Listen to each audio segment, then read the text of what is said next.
Saat ini kita akan belajar mengenai persamaan regresi linear. Tetapi ini yang berbanding terbalik.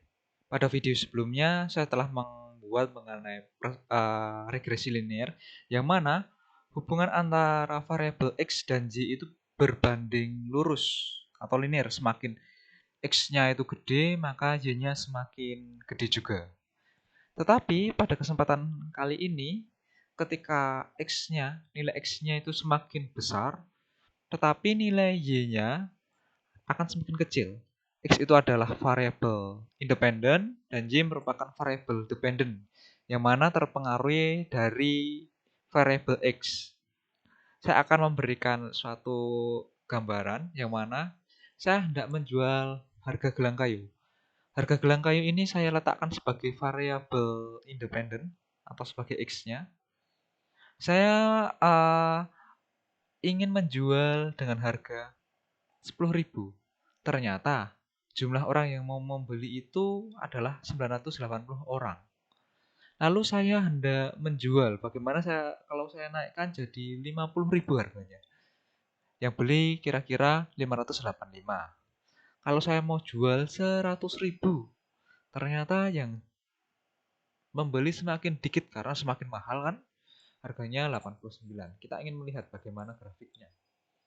Seperti biasa, caranya kita blok, lalu insert, pilih scatter, lalu pada grafik ini kita klik kanan lalu add red line, kita centang di display equation sama R square. Setelah ini kita mendapatkan data, persamaan regresinya adalah Y sama dengan minus 0,0095 X ditambah 1065,7. Lalu R kuadratnya sama dengan 0,9928. Kita hendak melihat koefisien korelasi yang disimbolkan sebagai R. R sama dengan, kita akarkan saja nilai R kuadratnya sama dengan SQRT dari 0,9928.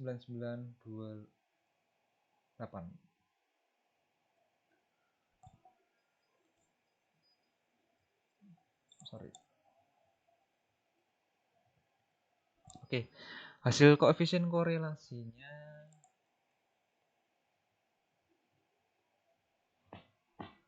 adalah 0,996, yang mana hubungan antara X dan Y, variabel X dan Y adalah linear karena nilai koefisien korelasinya mendekati 1.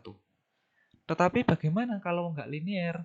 Kalau nggak linear, gampang kok cara lihatnya.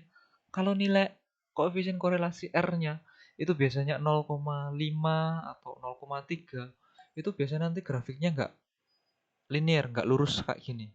Ini kan hampir lurus ya, walaupun tidak lurus banget gitu. Karena nilai R-nya itu kan mendekati 1. Kalau di sini hasilnya 0,9963 sekian. Lalu untuk persamaan regresinya, di sini Y sama dengan min. Ada tanda minus di sini.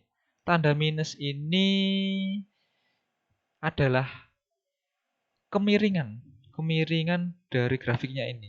Kalau nanti di sini positif, nanti grafiknya naik. Tetapi kalau di sini ada minusnya, maka dia akan menurun kayak gini. Saya ingin memberikan informasi berikut.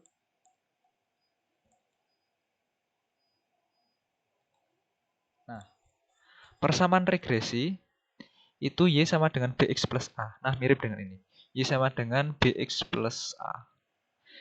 B itu adalah slope atau kemiringan.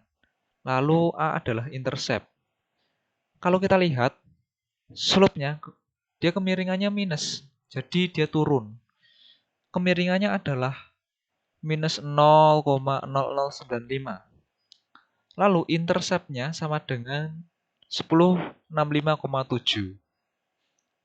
Lalu Y-nya itu sebagai dependent variable, X-nya sama sebagai independen variabel.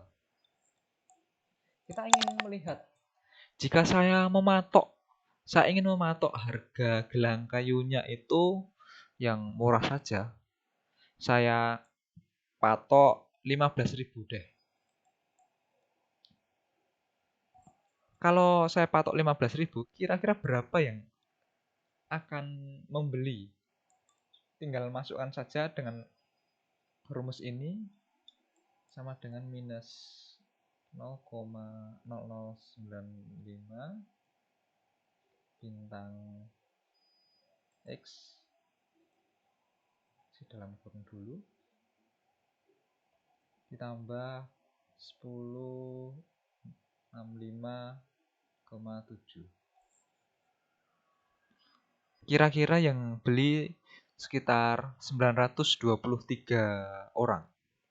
Seperti itu mengenai regresi linear, mana variabel X dan Y-nya berbanding terbalik. Mari kita balik ke video yang sudah saya upload mengenai regresi linear yang pertama. Kalau kita bandingkan, ini grafiknya naik. Nah, persamaannya kan Y sama dengan 500X. Di sini tidak ada intercept. Interceptnya 0. Y itu dependent variable.